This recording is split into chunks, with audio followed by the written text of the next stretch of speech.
Hello friends, नमस्ते। मैं रोली स्वागत करती हूँ आपका अपने यूट्यूब चैनल रोली आरबीएल ब्लॉग में। तो कैसे हैं आप सब? उम्मीद करते हैं कि आप सब ठीक ही होंगे।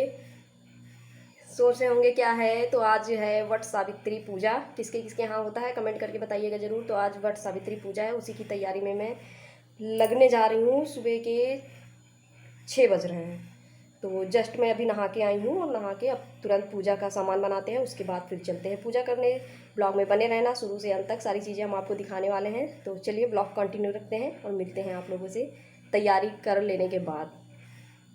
तो यहाँ पे मैं बरगद और पूड़ी बनाने के लिए आटा गूँथ रही हूँ और साथ में मैं कुछ पूजा का सामान भूल गई थी ना, तो वही मैं मम्मी से पूछ रही हूँ क्योंकि इधर तो कोई ये व्रत रहता नहीं है, तो किसी को नॉलेज भी नहीं है। तो मैंने मम्मी को कॉल करके पूछा कि कितना क्या कैसे होता है। तो वही, क्योंकि हर एक साल बाद व्रत होता है ना, तो सारी चीज़ें भूल जानी होती है। और टेंशन मुझे इतनी ज़्यादा थी, 2 बजे से मुझे नींद नहीं आ रही थी। मुझे लग रहा था कि कहीं देर ना हो जाए, क्योंकि मैं अकेली हूँ, सारी तैयारी मुझे ही करनी है।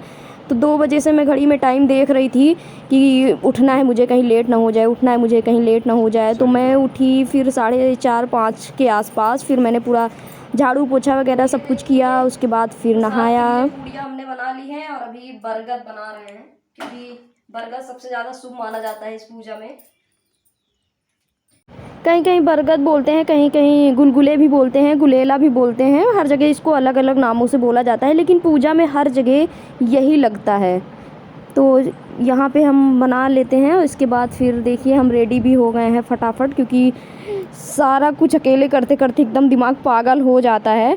तो फिर मैं बनाने के बाद तुरंत चली गई रेडी होने। रेडी होके आई, अभी पैरों में कलर लगा रही हूँ और इसके बाद फिर सारी पूजा की तैयारी मैंने कर ली है। बस अभी तुरंत निकलना है और ये लोग भी रेडी हो गए हैं। तो फ्रेंड्स, हम रेडी हो गए हैं और बस निकल रहे हैं बरगद के पेड़ के नीचे पूजा करने के लिए। तो चलते हैं और इसके बाद वहाँ पहुँच के वीडियो दिखाते हैं।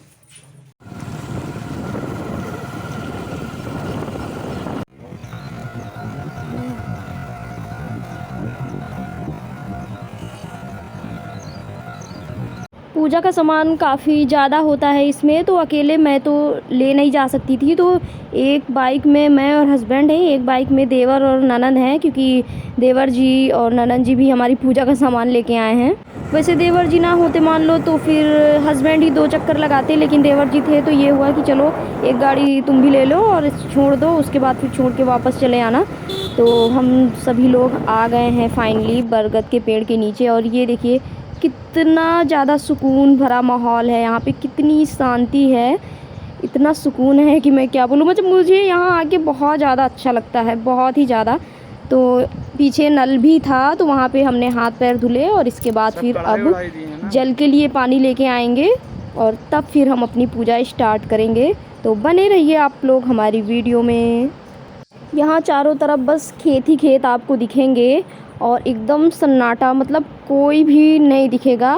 हाँ, कुछ बच्चे हैं जो अपने भैंस बकरियाँ यहाँ पे चरा रहे थे, और बाकी तो आने जाने वाले लोग जो आते जाते रहते, क्योंकि आगे पीछे गांव भी काफ़ी ज़्यादा यहाँ पे हैं और बीच में है ये जगह, और काफ़ी अच्छी जगह है। और लोग कहते हैं कि यहाँ पे आने से सबकी मन्नतें भी बहुत पूरी होती, क्योंकि एक साइड मैंने देखा घंटियों का बहुत सारा गुच्छा लगा हुआ था। मतलब जिनकी जिनकी मन्नत पूरी हुई ना, वो लोग यहाँ पे घंटियाँ बांधे हैं। तो यहाँ पे अब मैं स्टार्ट कर रही हूँ अपनी पूजा। जल वगैरह मैंने ले लिया है और पूजा भी नॉर्मल जैसे सारी पूजा होती है वैसे ही होती है, बहुत ज़्यादा तामझाम इसमें नहीं होता है। बस प्रसाद के रूप में वही गुलगुले या गुलेला या बरगद, कुछ भी बोल सकते, वो चढ़ता है, पूड़ियाँ चढ़ती हैं, फल चढ़ता है और श्रृंगार का पूरा सामान चढ़ता है। यही सारी चीज़ें इसमें चढ़ती हैं। बाकी वही अक्षत, पुष्प, सिंदूर, घी, गुड़, ये इन सब चीज़ों के साथ इनकी पूजा की जाती है।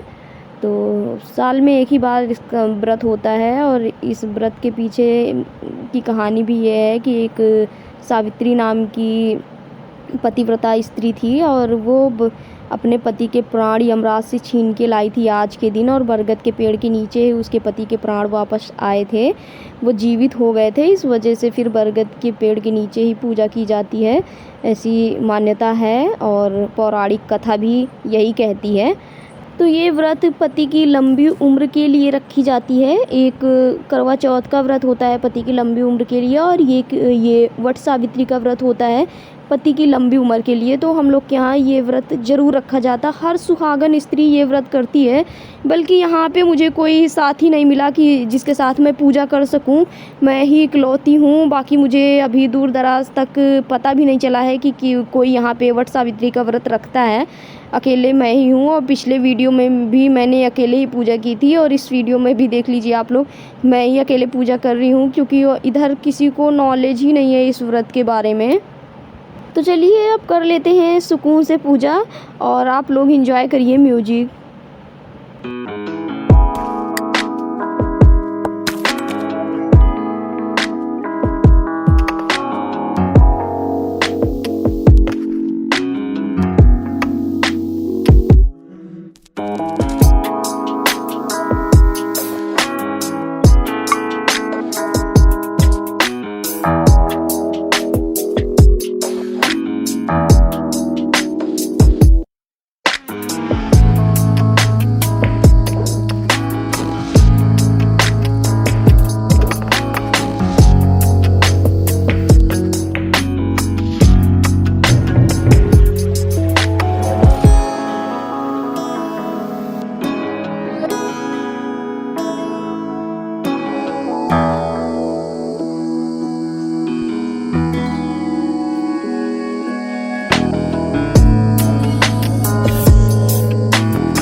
पूजा आधी पूजा हमारी हो गई है, और अभी फेरी लगा रहे हैं। इसमें सारी चीज़ 12-12 बार की जाती है, तो फेरी भी हम 12 बार ही लगाएंगे।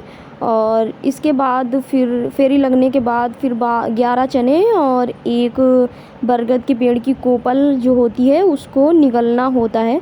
पानी से एक ही बार में निगलना होता है अपनी पति की लंबी उम्र के लिए।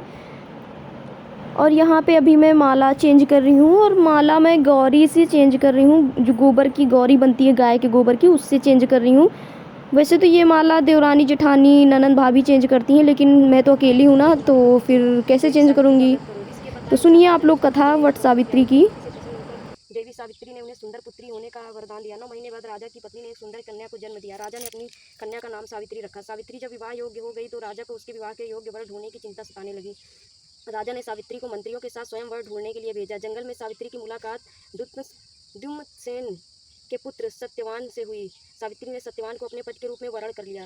ऋषि नारद ने सावित्री के पिता अश्वपति को बताया कि सत्यवान गुणवान, धर्मात्मा और बलवान है, लेकिन वह अल्पायु है। लेकिन सावित्री तो उसे पति के रूप में स्वीकार कर चुकी थी, इसलिए माता पिता के समझाने के बावजूद भी सावित्री धर्म से पीछे नहीं हटी और आखिरकार राजा को झुकना पड़ा। सावित्री का विवाह सत्यवान के साथ हो गया। विवाह के बाद सावित्री राजमहल छोड़कर सत्यवान के साथ जंगल की कुटिया में रहने लगी। सावित्री ने पत्नी धर्म पूरी निष्ठा से निभाई। वह अंधे सास ससुर की सेवा करती थी और पति के साथ प्रेम पूर्वक रहती थी। लेकिन इसके बाद सत्यवान की मृत्यु का समय निकट आ गया। सत्यवान अल्पायु हुए इसके बारे में सभी जानते थे, लेकिन नारद जी ने सत्यवान के मृत्यु के दिन के बारे में भी बता दिया था। सत्यवान की मृत्यु। तो फ्रेंड्स, हम लोगों की पूजा, हम लोगों की नहीं सिर्फ हमारी पूजा हो गई है, और अभी प्रसाद खा रहे हैं। ये मेरी यूट्यूब फैमिली के लिए। इसको बरगद बोलते हैं, क्योंकि देखिए बरगद के पेड़ में गोल गोल फल लगे हुए ना, तो वैसे ही ये बरगद के पेड़ जैसा बनाया जाता है। इसमें जैसे फल लगते हैं उसी तरह गोल गोल बरगद बनाया जाता है। पूजा हमने कर ली है, व्रत तोड़ रहे हैं। व्रत तोड़ने के बाद फिर अभी सिंदूर लेंगे और तब हमारी पूजा संपन्न हो जाएगी। यहाँ पे ले रहे हैं सिंदूर। सिंदूर लेने के पहले मुंह को जूठा करना ज़रूरी होता है, यानी कुछ ना कुछ खाना ज़रूरी होता है। तो इसलिए प्रसाद खा के पहले मैंने अपना व्रत तोड़ा, इसके बाद फिर अभी सिंदूर लेंगे। और सिंदूर लेने के लिए पहले 3 बार गौरी जी में सिंदूर डालनी है और उसके बाद फिर गौरी जी से 3 बार सिंदूर लेके अपनी मांग में लगानी है और उसके बाद फिर 3 बार गौरी जी को सिंदूर वापस करना है। ऐसे सिंदूर लिया जाता है। और इसके बाद फिर अभी बरगद बाबा की सेवा करनी है। बरगद बाबा की सेवा के लिए पंखा लेके आया जाता है, लेकिन मैं तो पंखा लाना ही भूल गई हूँ। तो कोई नहीं, मैं अपने आंचल से हवा कर दूँगी, कोई दिक्कत वाली बात नहीं है। तो यहाँ पे देखिए पहले बरगद बाबा के पैर दबाए जाते हैं अच्छी तरह से 10-12 बार और उसके बाद फिर उनसे गले मिला जाता है। ये देखिए पहले मैं पंखा कर रही हूँ। पंखा करने के बाद फिर उनसे 12 बार गले भी मिला जाता है। इस तरह से गले मिलने के बाद फिर अपना जो भूल चूक हो गई है उसके लिए माफ़ी मांगी जाती है भगवान से। अपनी पूजा को स्वीकार करने की विनती करने के साथ फिर ये पूजा समाप्त हो जाती है। तो बहुत ईजी है, लेकिन इधर के लोग पता नहीं क्यों करते नहीं हैं। तो पूजा हमारी समाप्त हो गई है। हम बरगद बाबा को प्रणाम कर लेते हैं। बाकी जो सावित्री सत्यवान हैं उनका भी हम ध्यान कर लेते हैं, क्योंकि उन्हीं के तपस्या के फलस्वरूप जो सत्यवान के प्राण लौटते थे, उसी की खुशी में वट सावित्री व्रत रखा जाता है पति की लंबी आयु के लिए। तो यहाँ पे चूड़ियाँ जो मैंने चढ़ाई थी, बाकी तो पूरा श्रृंगार का सामान हमने चढ़ा दिया था, लेकिन चूड़ियाँ जो मैंने चढ़ाई थी उसमें से बाकी चूड़ियाँ मैंने ले ली हैं पहनने के लिए। बहुत ज़्यादा शुभ मानी जाती हैं। सुहा की कोई भी चीज़ ले लीजिए और उसको फिर खुद पहनिए तो बहुत ज़्यादा शुभ माना जाता है। उसके बाद फिर जो आईपन बचा था वो हमने बरगद बाबा को चढ़ा दिया है, जल भी हमने चढ़ा दिया। इसके बाद फिर अपना सारा सामान समेटते हैं और तब तक फिर कुछ ग्रामीण के लोग आ गए थे, उनसे ये बातचीत करने लगे थे। काफ़ी अच्छा लगा सबसे बातचीत करके। कहाँ माता जी कहाँ जाती है? क्या है नहीं? अरे हमारे मनई मनई का है, सही बताओ। मनई तो ठाकुर ओकुर कहिए जे जकरे खियर आ रहे हम मनई हुआ खेत में काम कर रहे हैं। क्या है बताओ? अरे भैया पति परमेश्वर। हाँ इसे बताओ करा। नाम तो लेबू ना इनके। देखो ये बरगद पूजा है, अपने सबके तरफ तो नहीं होते ना, इधर कहू नहीं करत ना, ये सब रायबरेली की तरफ इनके तरफ होते है। तो हम पेड़ देखे रहे इधर, हमारे सब आयत वाई थी अपन, तो हम कहा चलो इधर बढ़िया है, शांति है, साफ सुथरा है, यहीं बढ़िया से अपन पूजा वूजा करो। सही है भैया, ये तो देवस्थान है बड़े दैत बाबा। अच्छा लागत इधर। क्या नाम है मंदिर? बड़े दैत बाबा। बड़े दैत बाबा। दैत बाबा। तो इनका काहे खाना वाना खा के नहीं बोला होती है का? खाना भैया सवेरे नाश्ता वास्ता करके आ रहे हैं। काव खाए रहे? बहुत धूप है, चना वना खा के आ रहे हैं। अरे बताओ बढ़िया चीज़ तो खाएं।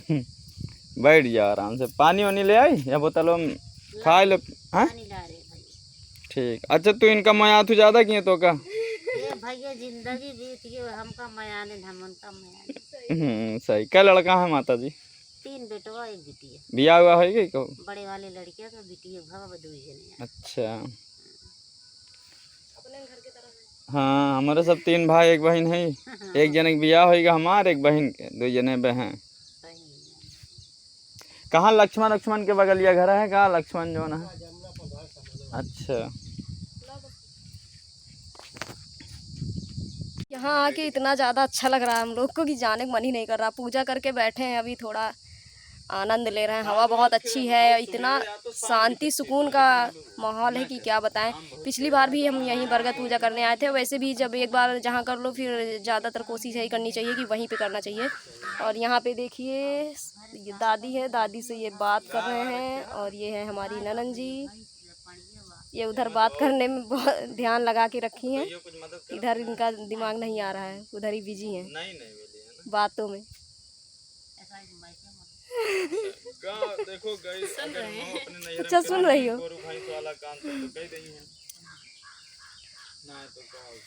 तो पूजा वगैरह हमारी हो गई है, अब घर चलेंगे क्योंकि काफ़ी टाइम हो गया। अभी देवर जी भी हैं, 9 नहीं बजा है, 9 सोच रहे हैं 9 बज जाए तो फिर जाएं।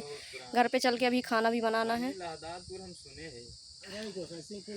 तो चलिए ठीक है, अभी तो यहाँ पे हम वीडियो का एंड करते हैं और घर पे देखते हैं क्या सूट होता है क्या नहीं सूट होता है। और वीडियो रेगुलर नहीं आ पा रही हैं, कुछ क्या थोड़ा आलस भी लग जाता है, इसलिए कंटिन्यू नहीं आ रही हैं। कोशिश करेंगे कंटिन्यू हो सारे ब्लॉग्स। और आप लोग चैनल को सब्सक्राइब करते रहिए, देखो नाम नहीं लेती आजकल के सब चैनल को सब्सक्राइब करते रहिए, सपोर्ट अपना बनाए रखिए, ब्लॉग्स आते रहेंगे। आदमी रह गए। तो चलिए अभी तो एंड करते ही हैं और घर पहुंच के देखते हैं क्या शूट कर पाते हैं, तो फिर वो सारी चीज़ें भी आप लोगों के साथ शेयर करेंगे। अभी फ़िलहाल वीडियो स्टॉप करते हैं। अपने हस्बैंड के नाम बताओ, ये कहीं हम कबो नाम नहीं लिया, नाम नहीं लिया बताओ। हाँ।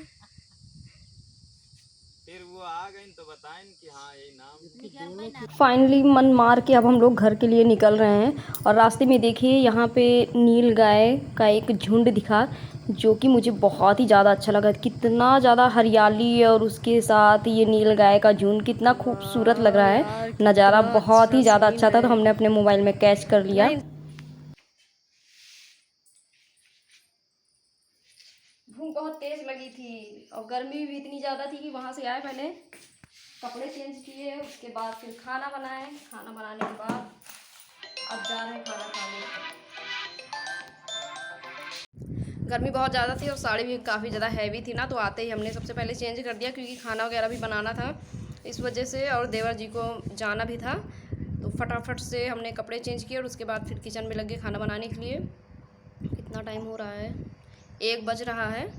तो सभी लोग खाना खा चुके हैं, मैं खा रही हूँ सबसे लास्ट में। गर्मी बहुत ज़्यादा है और वीडियो भी लंबा हो गया है, क्योंकि बहुत ज़्यादा लंबा वीडियो रहता है तो फिर आप ही लोग कमेंट करके बताते हो कि मैं बहुत ज़्यादा लंबा वीडियो डालती हूँ।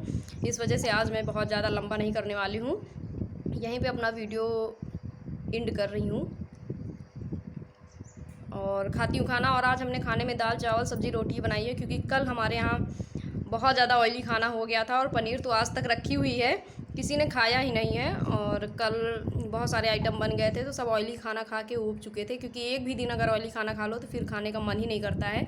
तो इस वजह से आज हम दाल चावल सब्ज़ी रोटी बनाए हैं, यानी वट सावित्री वाले दिन। और देवर जी को निकलना था तो वो बोले कि दाल चावल ही बनाना, क्योंकि ऑयली खाना खा लो तो फिर अजीब सा मन होने लगता है, इसलिए आज हमने दाल चावल सब्ज़ी रोटी ही बनाई है। तो वही मैं अभी खा रही हूँ। अपने ब्लॉग का हमने सोचा यहीं पे एंड कर देते हैं। आप लोग चैनल को सब्सक्राइब करते रहिए, वीडियो आते रहेंगे। जब भी मैं फ्री होंगी तो आप लोगों के साथ वीडियो शेयर ज़रूर करूँगी, क्योंकि चैनल बन गया है तो वो कहीं जाने वाला तो है नहीं। तो जब थोड़ा सा कंफर्टेबल होगा तो हम वीडियो आप लोगों के साथ शेयर करते रहेंगे। वीडियो को लाइक करते रहना और कमेंट करके बताना कि हमारी वीडियो आप लोगों को कैसी लगी है। मिलते हैं आप लोगों से नेक्स्ट ब्लॉग में, तब तक के लिए बाय बाय, टेक केयर।